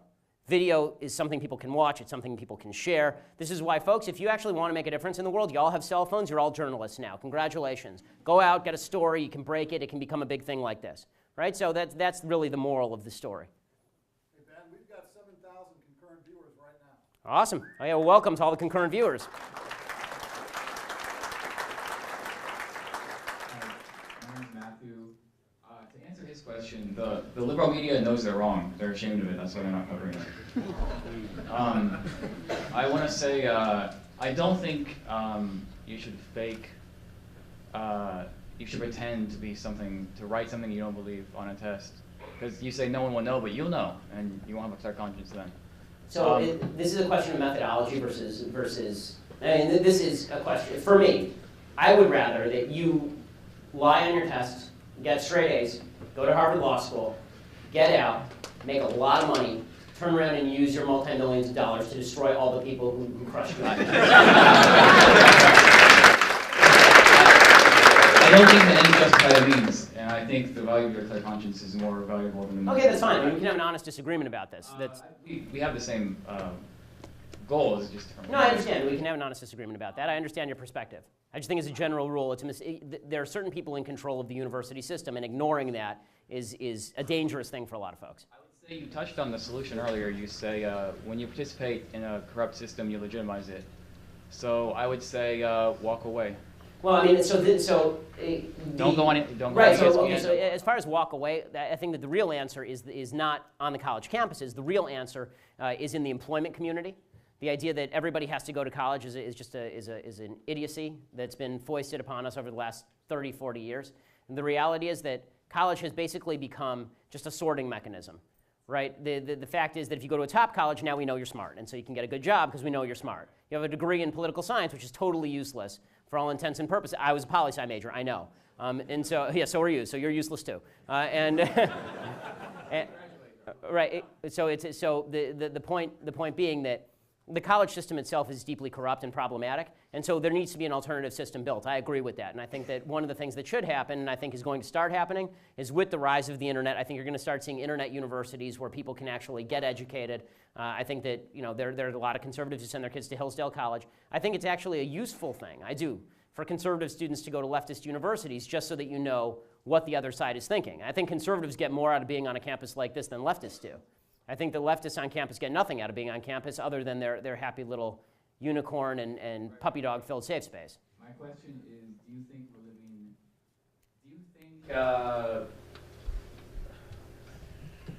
we're living in the end times? I think we're living in the end times, no. I do. Okay, well, we'll have to disagree on that one too. Do I think, I don't foresee the asteroid coming. I may pray for it before the next election, but the sweet meteor of death, 2016. But no, I don't think that we are living in the end times. I'm not an apocalyptic thinker. Speaking of next election, this question really is unrelated, but yeah. I'm just curious, who do you think is the best president for America? The guy who I think would be the best president is Ted Cruz.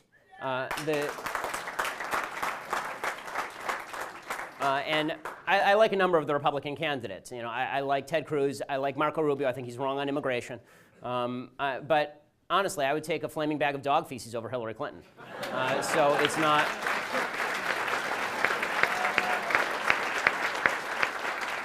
There's a very, very strong case to be made for an inanimate object as president. Everything would be pocket vetoed, no new programs.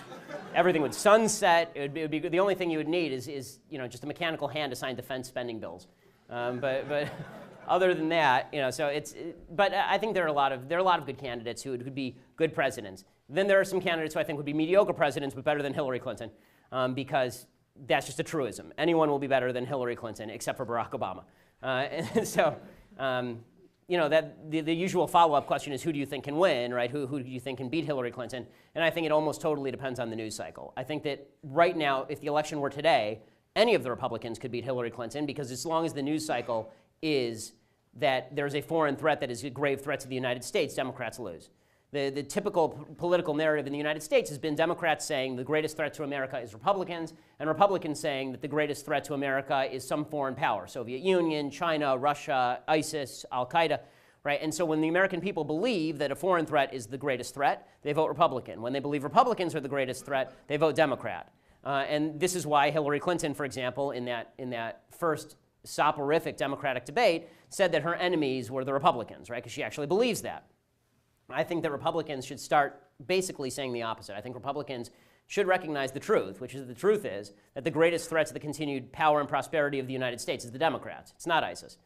Because the fact is that it's the Democrats that make ISIS possible. So, we're the most powerful country in the history of mankind. It doesn't just go away overnight because you have a few barbarians at the gates. You actually have to weaken the internal structure of the country before the barbarians can enter the gates. Hi, my name's Ethan, and I just wanted to say thanks for, as you said, not giving a damn. Frankly, the only thing more important in our culture today than speaking the truth without expletives is just speaking the truth, period. So I appreciate it. Thank you. I have 2 questions. I'll try and keep them short. With the football team kind of boycotting their activities until Tim Wolf resigned, I'm not sure how much of a sports commentator you are. They suck. What? They're 5-5. Yeah. But with their boycott and then Pinkel's subsequent endorsement of that, although it wasn't, I believe, like a big impetus in Tim Wolf resigning, what kind of precedent do you think that sets for other, let's just say, revenue-producing groups on campus to basically extort their administration? Yeah, I've written a column. I think that college sports should basically go the way of the dodo bird. I don't understand why you're giving academic scholarships to people who have no intention of fulfilling their academic criteria, who see the scholarship as not enough and want to be paid. It's an academic institution. I don't know how these two things got linked. I mean, we all enjoy going to football games, but that's why I pay for NFL Sunday.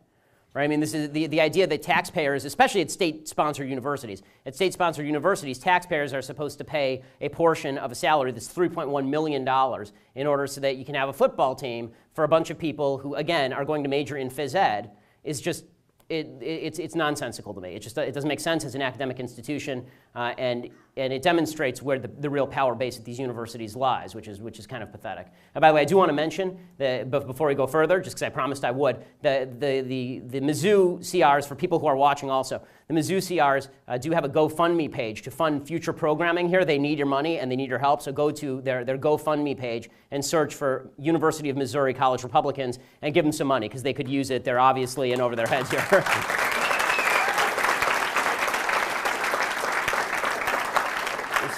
My second question is this.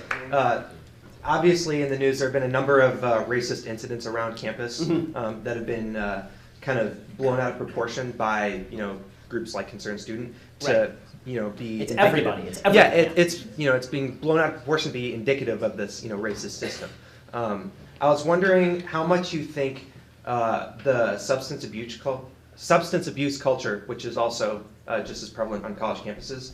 I was wondering how much you think that's behind these isolated incidents, and like how, if at all, should we combat that, and what effect? Okay, so I guess the question is, is this all because of drunken lechery?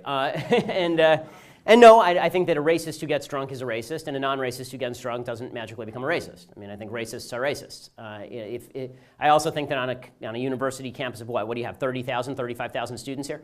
And a campus of this size, it would be shocking if you had no racist incidents across that campus, because it's a big crowd. I mean, the racist incidents happen. The question is, what does the system do about it? And in this case, the system didn't do anything wrong about it. I've been walking to synagogue, and when I walk to synagogue, I'm dressed exactly like I am now. I wear a suit, and I wear my yarmulke. And when I walk to synagogue, I've had incidents where people drive past me in a car and shout anti-Semitic slurs. I didn't call for the mayor of Los Angeles, where I live, to resign. It wasn't his fault. Right? I mean, the question is, what does the system do about it? Not, are there individual races? Of course there are individual races. And of course, and here's the thing. This is where not only the legal framework, but the cultural framework comes into play, which is, once people do this, if somebody is caught, saying the N-word to a black student on campus, and then their name is blown up in the media, how hard do you think it's going to be for that person to get a job for a long time? That's the first thing. Anytime they Google that person's name, that's the first thing that comes up, and no one wants to hire a racist. There are very severe societal ramifications and penalties for this kind of behavior. And I believe fully in the idea that the culture and the society should punish people who act badly. The idea that the administration is responsible for every little thing that goes on is this godlike view of government and the administration that I find personally reprehensible. Take responsibility for yourselves and recognize that individuals do bad things, and that's not always the fault of the people in charge.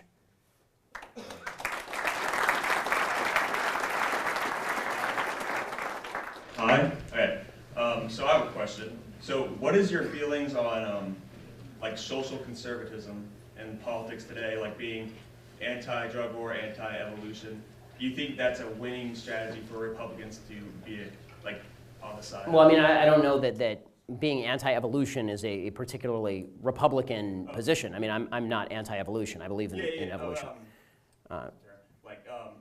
Anti-gay marriage, like pro-drug war, and kind of stuff that's... So to be fair, you can't ask me about the drug war because I'm actually personally pretty libertarian when it comes to particularly soft drugs like marijuana. So that's... And by the way, I've never smoked a joint, and I find people who do so gross, and you smell. So please don't. But I also think that the government sucks at everything, and obviously the war on marijuana has been a giant fail since anybody could get a baggie from their 5th grade friend. As far as social conservatism and what's the actual question? Do you think it's a winning strategy for the Republicans to be touting like, oh, I'm pro-drug war, or... So okay, so two things. One, I don't define my morality based on winning strategy, meaning that I don't think that majoritarianism is not a substitute for values.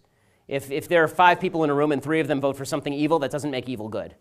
So that's, I'm not a moral relativist. So if I believe in traditional marriage and that traditional marriage is more valuable to society on a not a religious level, on a purely secular level, that traditional marriage is a foundation stone of society, and homosexual marriage actually produces nothing of value to society. It may produce something of value for the individuals involved, but nothing for society at large. Then that's my view, and I don't really care what the majority has to say about that. And as far as pro-life, I feel the exact same way, which is if you're going to kill a baby, it's still incumbent on me to tell you to not kill a baby, even if you are going to pretend that the baby isn't a baby. I mean, there was a position in this country for a very long time where a majority of people in the country thought that black people were not humans and could therefore be kept as slaves. That didn't make it okay. It was still wrong. So, right is right and wrong is wrong. So I think as far as where do the American people stand right now, I think the American people are getting more pro-life. I think they're also getting more pro-gay marriage. So I think that my own perspective on same-sex marriage has been for years now that the government just ought to get entirely out of the business of marriage. That I have myself, I have two marital, and I'm a huge proponent of traditional marriage, and I'm not a proponent at all of homosexual marriage. I personally have 2 marriage certificates, right? I have my religious marriage certificate. It's called the ketubah, right? And it's a Jewish marriage certificate. And then I have my state marriage certificate. I don't care at all about my state marriage certificate. My Jewish marriage certificate I care about because it meant I could have sex with my wife. So that's, so my feeling is I don't understand what interest the state really has in traditional marriage at all, considering they've really effed it up in a lot of ways. And so, just get out. Because the problem is that once the state starts saying that homosexual marriage is on par with traditional marriage, now you get the problem of churches have to recognize homosexual marriages. Businesses have to recognize homosexual marriages. We're going to cram it down on you in your personal life if you personally disapprove. And that is a violation of both freedom of religion, freedom of association, and freedom of speech. Well, I guess, couldn't you, you don't have to go through a church to get a marriage license. Right, this is what I'm saying. If two gay guys want to go down to a liberal church and get a marriage license, I don't care. It makes no difference to me. Yeah. I'm not banning it. But but I shouldn't have to bake a cake for their wedding. Yeah. Yeah, I agree. But kind of implied that religious churches are involved when they aren't really involved. So is it? In what? I mean, religious churches marry people. This is what they do. Yeah. But you said the states need to get out of, or the state needs to get out of. Right. The state needs to stop giving benefits for marriage and defining the nature of marriage. The state needs to get out of it because it's a losing battle.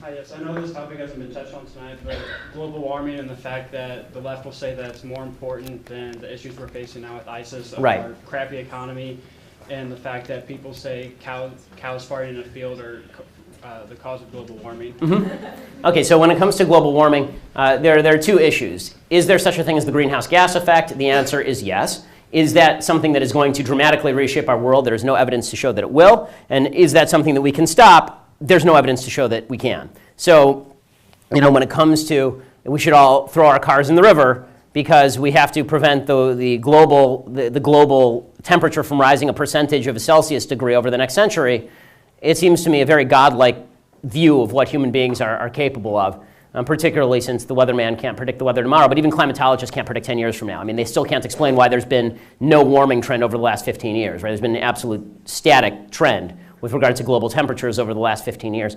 So I'm not in the mood for throwing out by the way, the one shot that poor people have of becoming rich in the carbon-based economy in order to prevent a slight rise in temperature. As far as the notion that climate change is more important than terrorism or the economy or any of this other stuff, this is, Paul Krugman wrote a column yesterday saying exactly this. He said, Paris is bad, but we should really keep our eye on the ball, climate change. And I mean, you have to be highly educated to be this stupid.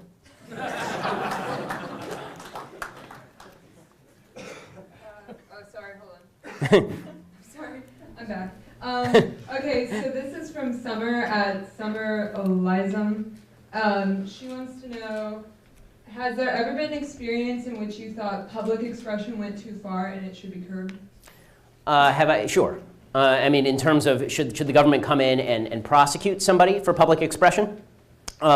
I've actually changed my views on this over time. I've become significantly more libertarian over the past 7 years as I've watched the president try to crack down on particular kinds of public expression. Do I think that local communities have the capacity? I do think there's a difference between federal, state, and local. So let me start there. I think that there are two questions. One is the principle of freedom of speech and what would I want in my community, and one is what is in the power of local communities versus federal communities, and these are actually two separate questions. I don't think the federal government should be in the business of regulating speech in pretty much any way. I think that local communities, if my little town doesn't want pornography in my little town, I think my little town has the right to ban pornography. I don't think that the founders died on the fields of battle to protect Hugh Hefner putting out naked ladies. I just don't. And so, and this is a pretty well-established First Amendment doctrine as well. So as far as kind of general principles of free speech, I don't think that there is any aspect of political speech that should ever be curbed.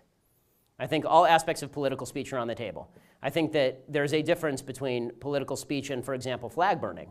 I don't think that flag burning is an expression of free speech. I disagree with the 1989 decision that suggested that free speech was implicated by burning a flag, because you're not.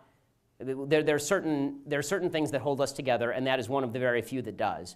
And the fact that for 200 years everybody interpreted the First Amendment to allow local regulations preventing flag burning is relatively good historical evidence that the founders weren't that fond of it either. So, are there certain cases? Yes. Are we anywhere near that on this campus? Absolutely not. Hi. students who are kind of indifferent about what's going on, maybe not really far to the left or super far to the right either, and just kind of want to get their degree, get a good job, and move on with their lives. Kind of like the gentleman at Dartmouth who just said, when they were chanting Black Lives Matter in the library, he just said, "I'm just trying to study for a test tomorrow." Yeah. I mean, what would your suggestion be for those students? I mean, my suggestion would be, it's a perfect example, the one that you're using. My example would be, well, you're not getting to study, are you? Right? Meaning that you can try to stay apathetic. You can try to stay out of harm's way. You can try to avoid the battle. You can try to maintain your neutrality. You can try to say that I just want to live my life and be left alone. The left will not leave you alone. You are a tool. Okay, for the left, which is in search of utopia, every human being is either a tool or an obstacle. You're either somebody that they can get to ally with them and they can force that, or you're an obstacle to be overcome and to be destroyed. And so it's the easy answer is always, I'm just trying to study for a test, and I have sympathies. I think all of us in life have other priorities that are higher than politics. The problem is politics intrudes.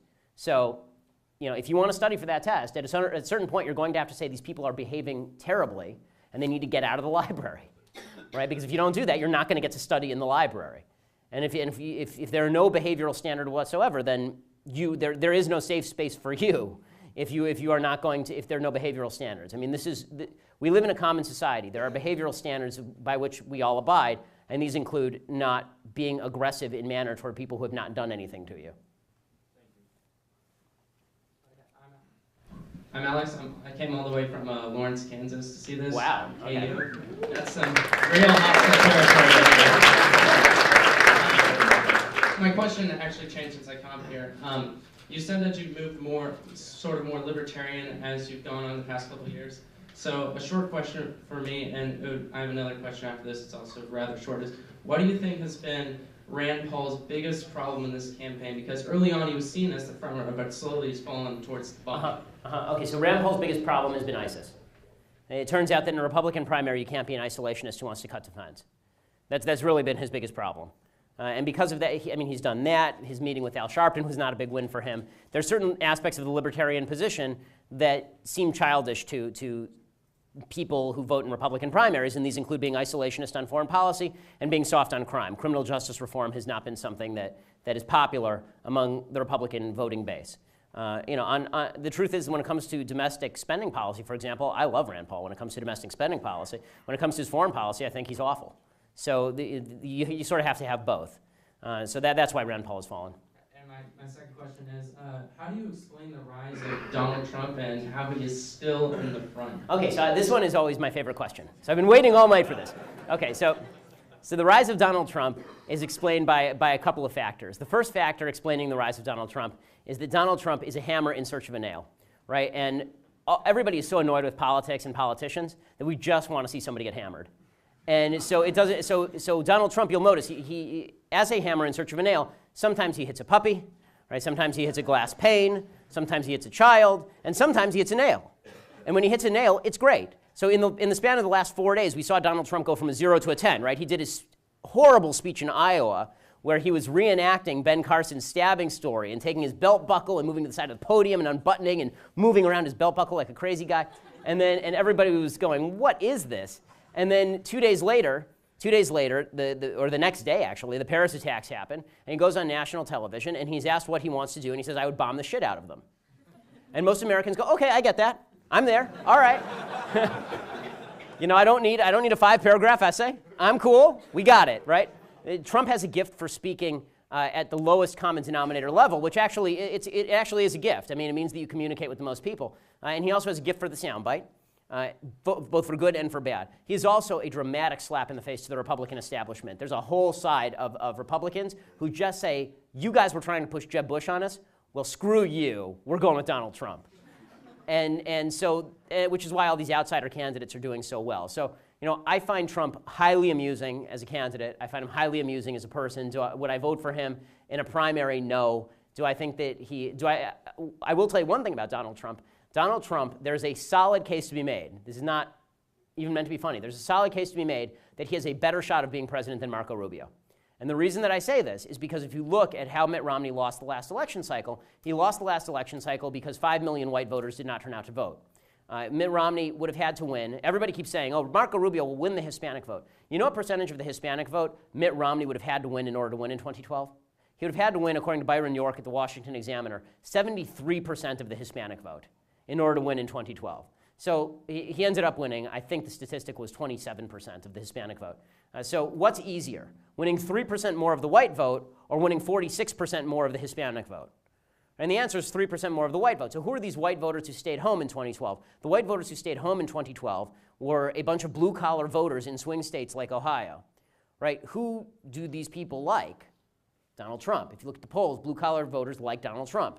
In fact, there's another community that Donald Trump does particularly well, and that's the black community. If you look at the polls of Trump in the black community, he's edging on 20% in the black community, which is an unheard of number. It's unheard of. Trump also has the advantage of celebrity. I mean, you can't put it beyond that. I mean, if any other candidate without this level of celebrity did the things Trump did, he'd be done. But Trump's a big celebrity. Everybody recognizes his name. And what celebrity does, celebrity makes you feel like you know the person. And we all feel like we know the people that we watch on TV. There's actually a difference between movie stars and TV stars. My mom works in Hollywood. I have a lot of friends who work in Hollywood. One thing that's weird in LA is if you see a TV star, you're likely to walk up to them and say hello. If you see a movie star, you never will. They're sort of unapproachable because they're on a big screen, so you don't know them. But if you see him on TV, you're like, oh, I know this guy. I see him every single week. He's in my house all the time. Trump is like that, so people feel like they know him. So when he says something totally crazy, it's like if a friend of yours said something totally crazy, and you're like, oh, that's just Lou. You know, Lou's always saying that kind of thing. He doesn't mean it. You know, Lou, he's a good guy. He just says crazy stuff. Whereas if it's somebody you don't know and they say, you know, the kind of stuff that Trump says, you go, oh my God, I could never vote for this person. I don't know this man, and he said these kind of things. So that's why Trump is seeing a significant amount of success. Plus, he has taken a very hard line on immigration, obviously. And that hard line on immigration is resonating with a lot of people who have seen not just a major political shift in the United States, but also see this as an actual security issue, which clearly it is. As someone pro-life, what would you say a good debate against someone pro-choice would be? What would be a good debate tactic against someone pro-choice? Show them a picture of a baby. End of story. Is that what you do? Yes. Yes, absolutely. I think that the idea that, you know, well, I was at the 2012 DNC, the Democratic National Convention, and it was a very bizarre experience because as I was walking around at the 2012 DNC, I walked past, there were a bunch of guys there, and they were wearing buttons that said, I love pro-choice girls. I can't imagine why. And so they're wearing these buttons around, and they were walking blithely past a giant display of people who were carrying, this is an anti-abortion protest. They're carrying all of the aborted fetus pictures. And being from LA, I always tend to think, oh, well, that's just uncouth. You know, why do we have to look at these pictures? They're gross. You know, that's uncouth. And then it occurred to me, screw uncouth, it's true. I mean, the fact is that people have a you ruined my day syndrome, which is they don't want to see things that are ugly in everyday life, and when you show them things that are ugly, they get upset. Well, you have to make people feel not morally superior for wanting to kill kids, and these are kids. I mean, Hillary Clinton's position, in the Democratic National Committee's position in this race, is that 1 minute before the baby enters the vaginal canal and the vagina somehow confers personhood on this baby, this is not a person. Right? This is the okay, I don't have to cite my own child as evidence to the contrary, but everybody's child is evidence to the contrary. I mean, the fact is, the abortion argument is a very simple one. You either believe this is a human life or a potential human life, or you don't. If you don't, then you can do anything you want with it. If you do, you can't do anything with it. I've heard many pro-life people in my house say that, you know, consensually, if they have a child and they say, no, I don't want to handle it, they can abort it. But what if the woman was raped? What if, you know, it was... Right, so the rape and incest question comes up a lot politically. And the answer is that rape is an unbelievable evil. And every rapist who is proven to have committed a rape should either be castrated or killed. Okay, this is the truth about what should happen to rapists. Now, killing babies is wrong. Okay, these are two separate questions. They have nothing to do with one another. Connecting these two things is like saying, I was raped, therefore I get to go shoot an unrelated person. That does not, this is not to say that it's not emotionally difficult and emotionally horrible and very challenging. And in fact, in Jewish law, and this is my own perspective too, is that if a woman becomes suicidal over this sort of thing, like if she's going to kill herself because she's so distraught over all of this, then the baby, in Jewish law, it's called becoming a roda. If the baby becomes a pursuer, and if you have to choose between the life of the mother and the life of the baby, you choose the life of the mother. So the mother's life is in danger, and that includes psychological distress to the point of suicide, but only to the point of suicide. But other than that, it's a human life. What are you doing? So and the two are unrelated, and it's just a way of, again, it's an emotional argument to muddy the waters because, I mean, it's amazing to me that the same people on the left who say, well, shouldn't a raped woman be allowed to abort her baby? These are the same people who want to release rapists from prison after 5 years. Right? If you really want to stop this from happening, here's a solution. Go prosecute, castrate, and kill rapists. That's a really good solution. I have another solution. Let women carry guns and train them how to use them. So anytime they're in a position of rape, they shoot the guy. The left's solution seems to be to stop the baby. My solution is to stop the rape. Okay, so just a little announcement. The last questions are going to be from everyone who's in line, so no one else get in line. Okay, so this question is from Danielle Ferrandino at dferrandino625.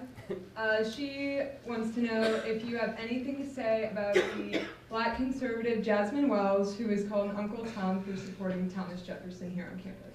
Well, I mean, I think that the Uncle Tom slur is a terrible one and should not be used against anybody because of their race. I mean, it's racism. As far as the hatred of Thomas Jefferson, I like the ahistoric it's so funny. The left will constantly say, you know, with regard to people like ISIS, well, you have to understand the context. You always have to understand the context. When it comes to people like Thomas Jefferson, the context goes completely out the window. Thomas Jefferson would not have accepted Caitlyn Jenner as a woman, and therefore Thomas Jefferson was bad, right? So we use modern standards of what constitutes morality and completely ignore whatever was the common morality of the time. And believe me, for most of human history, there was a lot of bad morality that was prevailing. You know, Thomas Jefferson held slaves. That's an evil thing to hold slaves. Thomas Jefferson also signed into law the first law banning the international slave trade. Right? The fact is, everybody who likes to rip on Western civilization because of the practice of slavery, Western civilization is the only civilization that actually ended it. Right? I mean, the state of Saudi Arabia didn't outlaw slavery until 1962. 1962, right? I mean, your parents were born. You know, the kind of Thomas Jefferson must be run out of town on a rail. It's ahistoric. If we're going to rewrite history every generation, and the only good people are the people who were just born 5 minutes ago, right? Then we're never going to have any history that's worth revering or writing, and you can't throw the baby out with the bathwater. Every person has goods. Every person has bads. And to pretend that we have a tendency as humans just to paint everybody as a total saint or a total sinner, it's not true. People are sinners. People are saints. They're both at the same time. Question about foreign policy, since you've mentioned like who you kind of support, who you disagree with, specifically having to do with the Middle East. What do you think should be done when you have radical groups like ISIS coming through, or you have dictators controlling countries, you could say legally because they were elected or took power? What do you think should be done? Should it just be, well, I'll just leave that up to you. What do you think should be done? What is in our interest? I mean, I mean this very seriously, meaning that if you believe that America is a beacon of liberty in the world, then strengthening that beacon is useful. Identifying allies that are helpful to us is useful. We can't invade every bad place on planet Earth. Obviously, there are too many bad places on planet Earth. We have to consider the costs and the benefits of each particular situation. You know, for example, when people ask what I would do about Iran, for example, well, what I say is that there is obviously an incipient democratic movement in Iran. We should decapitate the leadership. We don't need a full-scale war. Just kill all the leaders. We know where they live. I mean, what's wrong with this? I mean, and by the way, the idea that we can't, it's amazing to me that we still have this myth that we use, that we're anti-assassination, we won't kill any foreign leaders. Hillary Clinton sat on national TV and chortled about Muammar Gaddafi being killed, right? She sat there and she said, we came, we saw, he died, right? And she was laughing about it. The question is, what is in the interests of the West? Because the West is as the West grows and as the West power grows, the world gets better. As the West power diminishes, the world gets to be a worse place. So each situation sort of has to be judged on its own merits. If you're asking specifically about ISIS, I like Donald Trump's answer that we should bomb the shit out of them. I also am not averse. I'm not a fan of, I'm going to take certain abilities off the table. So when Barack Obama says there will never be ground troops, well, okay, so now they know there will never be ground troops, so they plan their strategy accordingly, right? They move in among civilians. They understand that we can't bomb from 30,000 feet because we'll kill a ton of civilians. This is what Hamas does in the Gaza Strip. So, you know, the answer on ISIS is this an important enough threat for us to go in and wipe them out?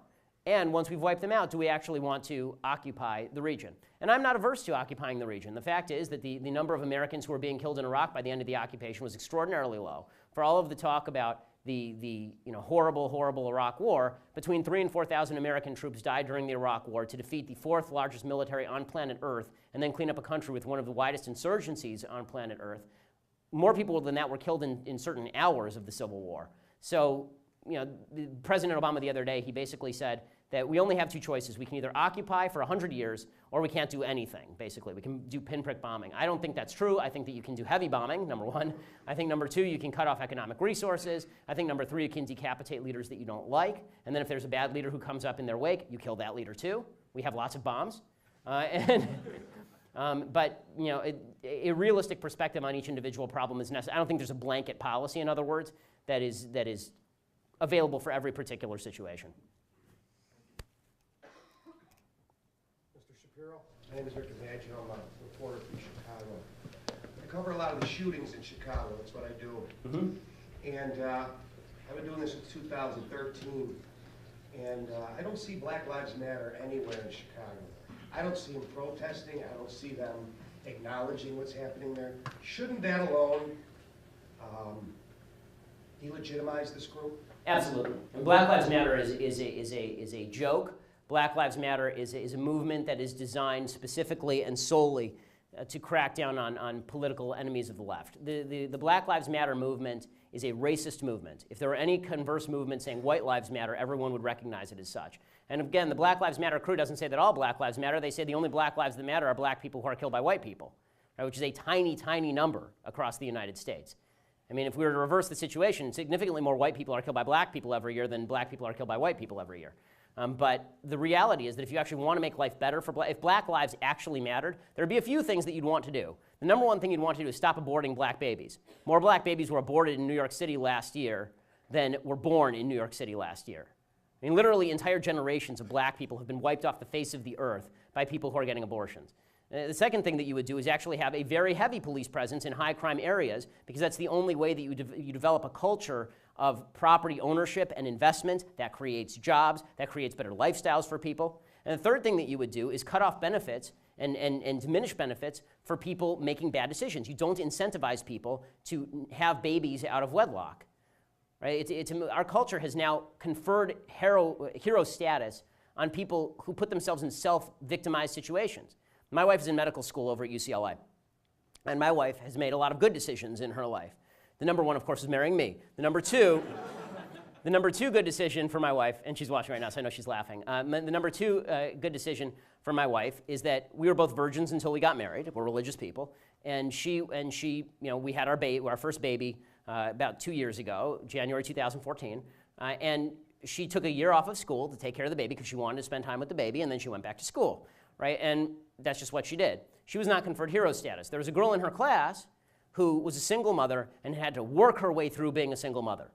And she's granted this sort of hero status. Oh, look at all the challenges she's had to overcome. Right, challenges that she made for herself. I'm glad she overcame them. It would have been better if she didn't make the challenges for herself in the first place. We need to stop creating heroes out of people who make poor decisions. Right? It's great that you can overcome a challenge, but don't create challenges for yourself and then be celebrated for the challenges that you created for yourself. So, incentivizing fathers to stay in the home would be a massive thing. And again, if there's one thing that is leading to crime in the black community right now, it is the escalating rate of single motherhood, because that's true in every community that has high crime rates. It has high rates of single motherhood for a very specific reason. Young men commit crimes. Young men are not afraid of their mothers. Right? Every guy in this audience right now knows that at age 15, if your mom told you to cut it out, the chances were she was going to have to call your dad. Right? The fact is, young men do not fear an authority structure that comes from mom. That's just not the way that it works. So, there are many things that Black Lives Matter actually could do if they actually believed Black Lives Matter, but they don't. What they actually believe is just that America's a racist, terrible system, and it has to be torn out. It has to be torn out by the roots, and whatever is available for them to do this, they will do. And this is true for most of the left, including the Concerned Student in 1950. Ben Carson has been an increasingly popular presidential candidate, but a lot of people have had questions about his lack of political background, and I was just wondering what your take and stance on that was. So I think Ben Carson is a very good man. I think that Ben Carson says a lot of things that are worthwhile, and he creates debates that I think ought to be had. I think that he has strength of character and fortitude. his lack of experience is not really what troubles me. I don't know where he stands on certain issues because he doesn't have enough knowledge to stand on the issue. Right? So when he's asked about foreign policy, maybe he has great principles, maybe he doesn't, but he's kind of waving around in the wind. He doesn't know what he's talking about. And so my view of presidential candidates is, I think one of the great myths in American life is that being president is the world's most difficult job.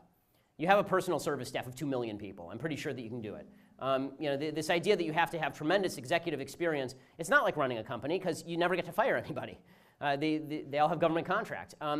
It really has much more to do, being a good president has much more to do with having a good value system than it does with having tremendous executive experience or tremendous foreign policy experience. I want to know what your values are. So on domestic policy, I know Ben Carson's values, and I like Ben Carson's values, at least the vast majority of them. On foreign policy, I don't know Ben Carson's values, and so I don't know enough to like his values. But values, to me, trump experience every time.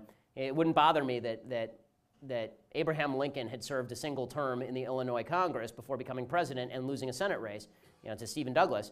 That doesn't bother me.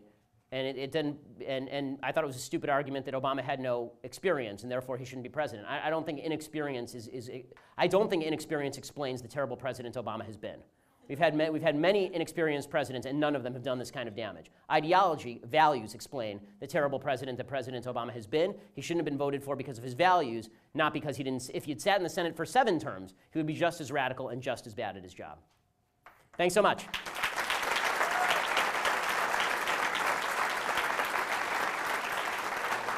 Appreciate it. Well, thanks so much.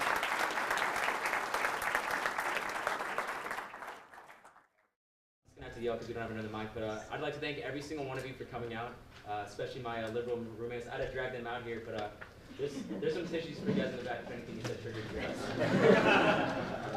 But seriously, guys, this is incredible. It's amazing, really, what we can do as a group. We really stand up on our beliefs. I mean, we're in a part of society where we're sacrificing our kids to the world when we do politically correct. And that's why we're about someone like Ben Shapiro over here to kind of sacrifice that notion. But anyways, I'd love to meet some of you guys. We're going to draw this to an end. If you're a CR, try to make your way to the front railings. We're going to get a picture with Ben before he heads off. But everybody, thank you for coming out.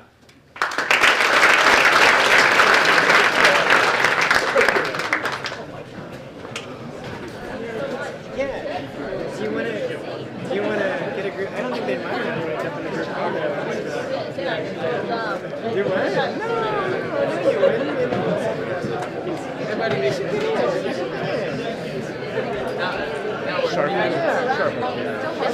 Yeah, I know, it's hard. It's so, I know, it's gotten harder because now it's, the parking was built for what, 15,000 because.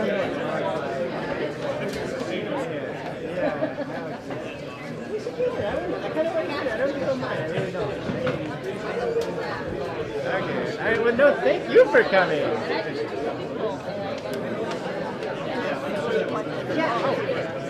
Argue both sides, and it doesn't make sense that way. I'm not sure. That's the Young Americans for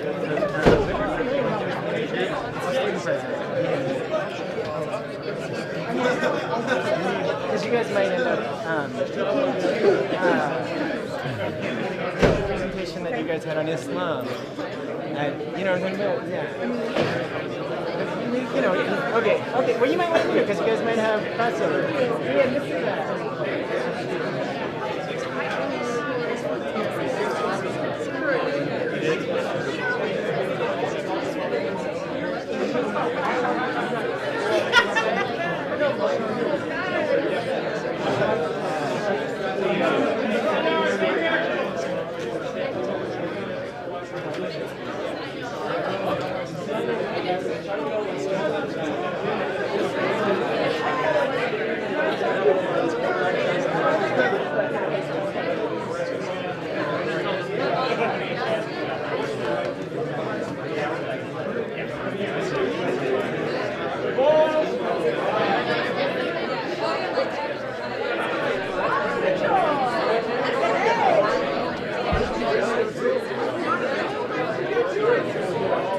We were holding at about 7,000.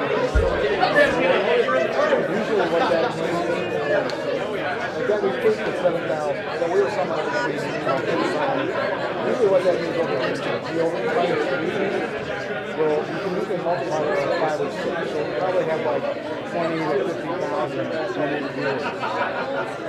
I know the analytics are pretty soon, but it's not. It's a lot of viewers. That's a big number for a live stream like that. Check it out right now and see if we can. I don't know if the analytics will be available, but it's very good live numbers here. City at 7,000? We had 7,000 concurrent live viewers. Over the scope of the evening, usually multiplies like 5 or 6. You take that and multiply it out.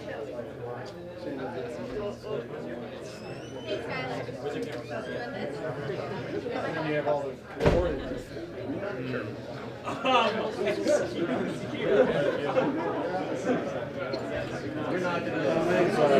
Luke Livingston. Luke.